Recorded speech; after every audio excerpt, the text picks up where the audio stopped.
श्री शिव मङ्गलस्तोत्रम्। मङ्गलं भगवान् शम्भुर्मङ्गलं पुरशासनः। मङ्गलं सोमसूर्याग्नि लोचनो मम मङ्गलम्। यन्मङ्गलं कुमारस्य गिरिजा कल्पयत्पुरा। तारकं जेतुकामस्य तन्मे भवतु मङ्गलम्। मङ्गलं पार्वतीनाथो मङ्गलं जाह्नवीधरः। मङ्गलं गिरिजादेवी मङ्गलं सर्वमङ्गलम्। गिरीन्द्रस्य च मेनायास्त्रैलोक्यस्य तपः फले। पार्वत्या जन्मदिवसे तन्मे भवतु मङ्गलम्। त्रिपुरं हन्तु कामस्य दिधक्षोरन्धकासुरम्। भवान्या यत्कृतं भर्तुस्तन्मे भवतु मङ्गलम्। ईश्वराज्ञानुयातस्य वीरभद्रस्य शूलिना यत्कृतं मङ्गलं कार्यं तन्मे भवतु मङ्गलम्। हारभूषणकेयूर लीलाभुजगभूषयोः शिवयोः सदृशोद्वाहे तन्मे भवतु मङ्गलम्। यः शिवो नाम रूपाभ्यां या देवी सर्वमङ्गला। तयोः संसरणात् पुंसां सर्वतो जयमङ्गलम्। मङ्गलं भगवान् शम्भुर्मङ्गलं पुरशासनः। मङ्गलं सोमसूर्याग्नि लोचनो मम मङ्गलम्। यन्मङ्गलं कुमारस्य गिरिजा कल्पयत्पुरा। तारकं जेतुकामस्य तन्मे भवतु मङ्गलम्। मङ्गलं पार्वतीनाथो मङ्गलं जाह्नवीधरः। मङ्गलं गिरिजादेवी मङ्गलं सर्वमङ्गलम्। गिरीन्द्रस्य च मेनायास्त्रैलोक्यस्य तपः फले। पार्वत्या जन्मदिवसे तन्मे भवतु मङ्गलम्।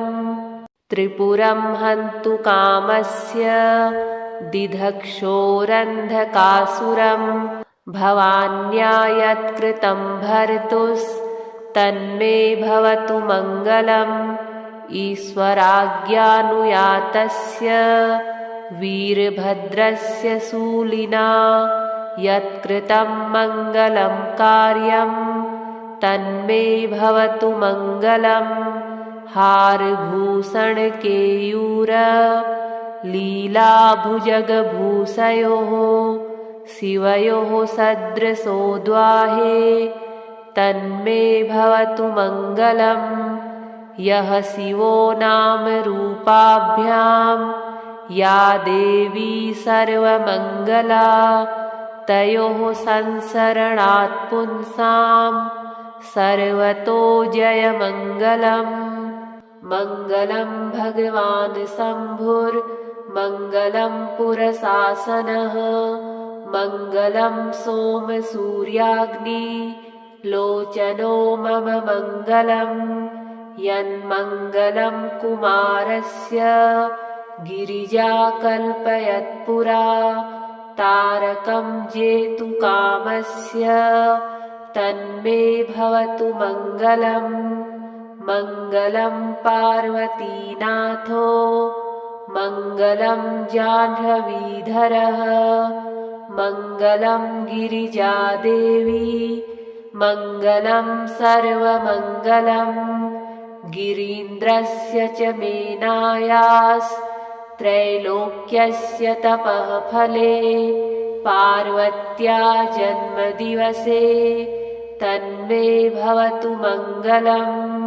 त्रिपुरं हन्तु कामस्य दिधक्षोरन्धकासुरं भवान्या यत्कृतं भर्तुस्तन्मे भवतु मङ्गलम् ईश्वराज्ञानुयातस्य वीरभद्रस्य शूलिना यत्कृतं मङ्गलं कार्यं तन्मे भवतु मङ्गलम् हारभूषणकेयूर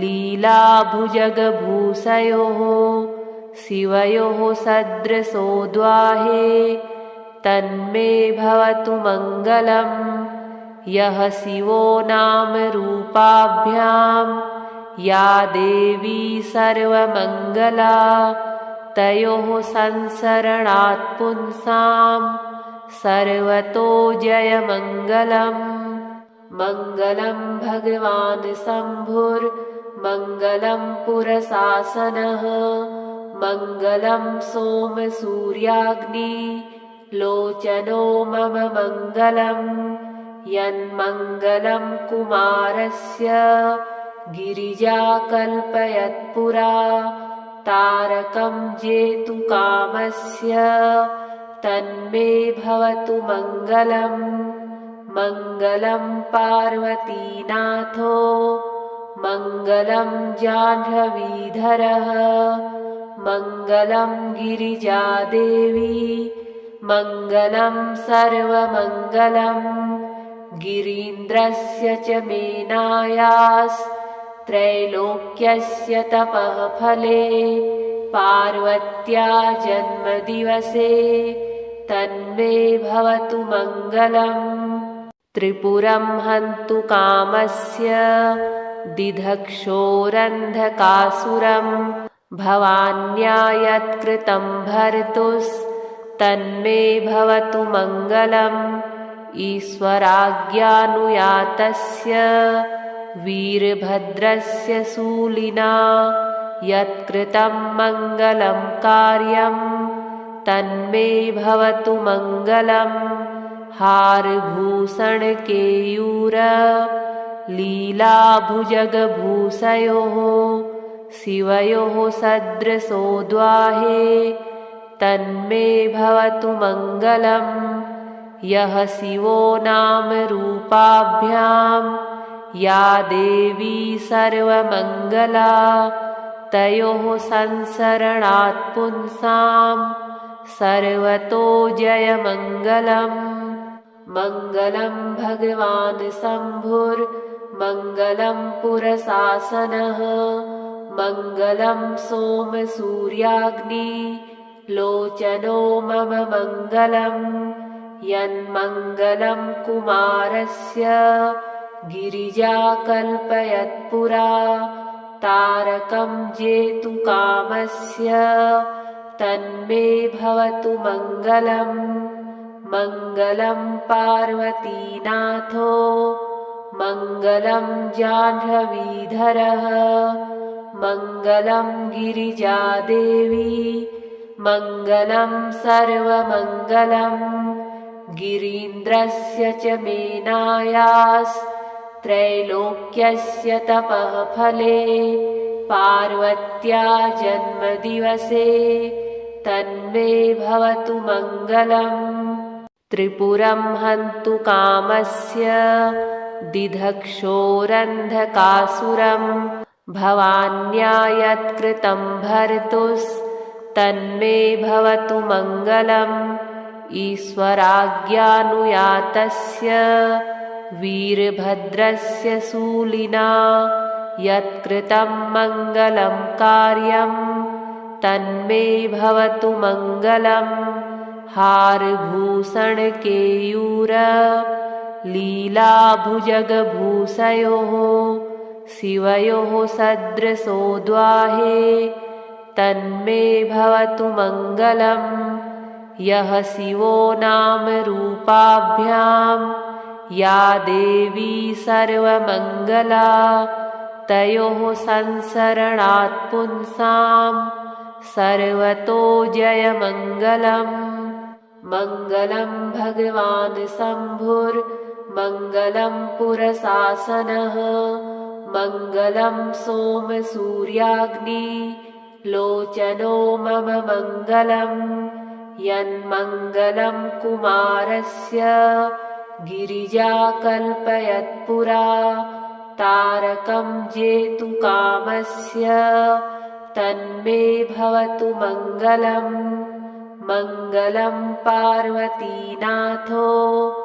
मङ्गलं जाह्नवीधरः मङ्गलं गिरिजादेवी मङ्गलं सर्वमङ्गलम् गिरीन्द्रस्य च मेनायास्त्रैलोक्यस्य तपः फले पार्वत्या जन्मदिवसे तन्मे भवतु मङ्गलम् त्रिपुरं हन्तु कामस्य दिधक्षोरन्धकासुरं भवान्या यत्कृतं भर्तुस्तन्मे भवतु मङ्गलम् ईश्वराज्ञानुयातस्य वीरभद्रस्य शूलिना यत्कृतं मङ्गलं कार्यं तन्मे भवतु मङ्गलम् हारभूषणकेयूर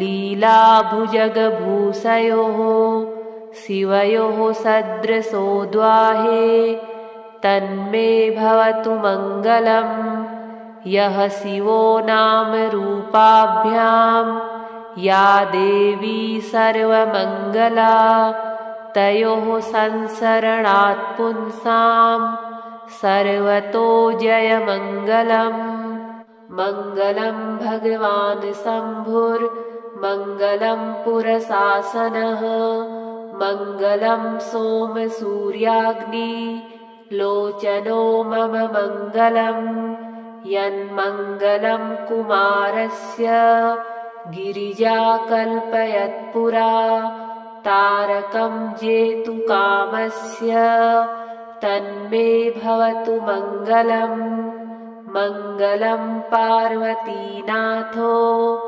मङ्गलं जाह्नवीधरः मङ्गलं गिरिजादेवी मङ्गलं सर्वमङ्गलम् गिरीन्द्रस्य च मेनायास्त्रैलोक्यस्य तपः फले पार्वत्या जन्मदिवसे तन्मे भवतु मङ्गलम् त्रिपुरं हन्तु कामस्य दिधक्षोरन्धकासुरं भवान्या यत्कृतं भर्तुस्तन्मे भवतु मङ्गलम् ईश्वराज्ञानुयातस्य वीरभद्रस्य शूलिना यत्कृतं मङ्गलं कार्यं तन्मे भवतु मङ्गलम् हारभूषणकेयूर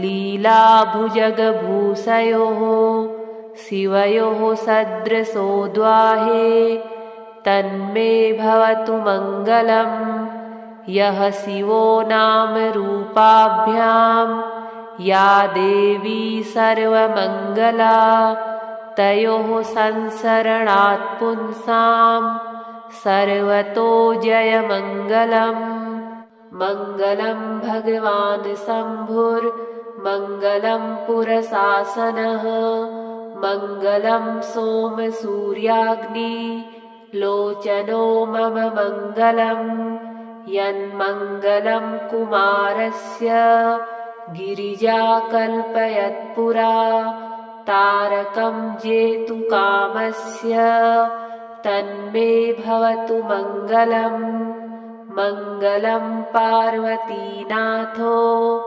मङ्गलं जाह्नवीधरः मङ्गलं गिरिजादेवी मङ्गलं सर्वमङ्गलम् गिरीन्द्रस्य च मेनायास्त्रैलोक्यस्य तपः फले पार्वत्या जन्मदिवसे तन्मे भवतु मङ्गलम् त्रिपुरं हन्तु कामस्य दिधक्षोरन्धकासुरं भवान्या यत्कृतं भर्तुस्तन्मे भवतु मङ्गलम् ईश्वराज्ञानुयातस्य वीरभद्रस्य शूलिना यत्कृतं मङ्गलं कार्यं तन्मे भवतु मङ्गलम् हारभूषणकेयूर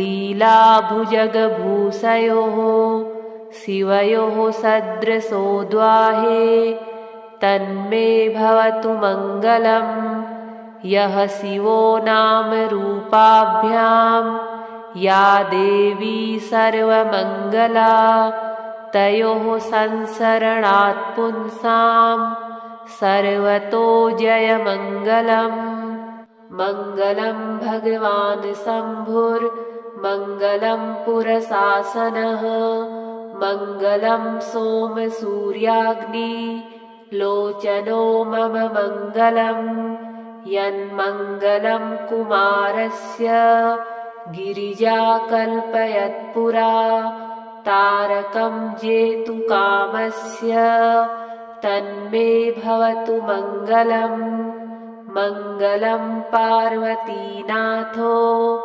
मङ्गलं जाह्नवीधरः मङ्गलं गिरिजादेवी मङ्गलं सर्वमङ्गलम् गिरीन्द्रस्य च मेनायास्त्रैलोक्यस्य तपः फले पार्वत्या जन्मदिवसे तन्मे भवतु मङ्गलम् त्रिपुरं हन्तु कामस्य दिधक्षोरन्धकासुरं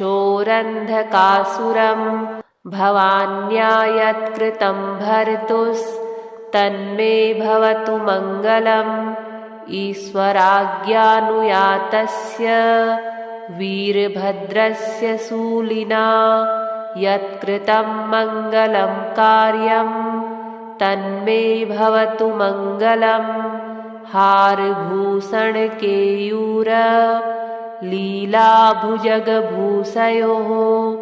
शिवयोः सदृशोद्वाहे तन्मे भवतु मङ्गलम् यः शिवो नाम रूपाभ्यां या देवी सर्वमङ्गला तयोः संसरणात् पुंसां सर्वतो जयमङ्गलम् मङ्गलं भगवान् शम्भुर्मङ्गलं पुरशासनः मङ्गलं सोमसूर्याग्निलोचनो मम मङ्गलम् यन्मङ्गलं कुमारस्य गिरिजा कल्पयत्पुरा तारकं जेतुकामस्य तन्मे भवतु मङ्गलम् मङ्गलं पार्वतीनाथो मङ्गलं जाह्नवीधरः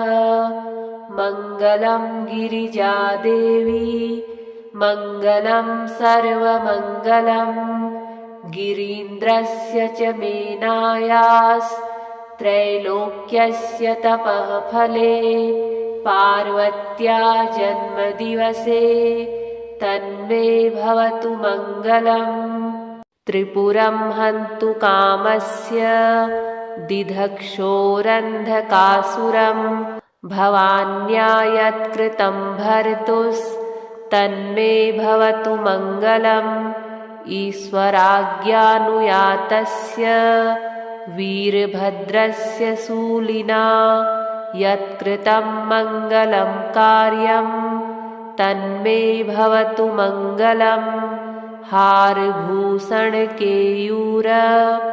लीलाभुजगभूषयोः शिवयोः सदृशोद्वाहे तन्मे भवतु मङ्गलम् यः शिवो नाम रूपाभ्यां या देवी सर्वमङ्गला तयोः संसरणात् पुंसां सर्वतो जयमङ्गलम् मङ्गलं भगवान् शम्भुर्मङ्गलं पुरशासनः मङ्गलं सोमसूर्याग्निलोचनो लोचनो मम मङ्गलम् यन्मङ्गलं कुमारस्य गिरिजाकल्पयत्पुरा तारकं जेतुकामस्य तन्मे भवतु मङ्गलम् मङ्गलं पार्वतीनाथो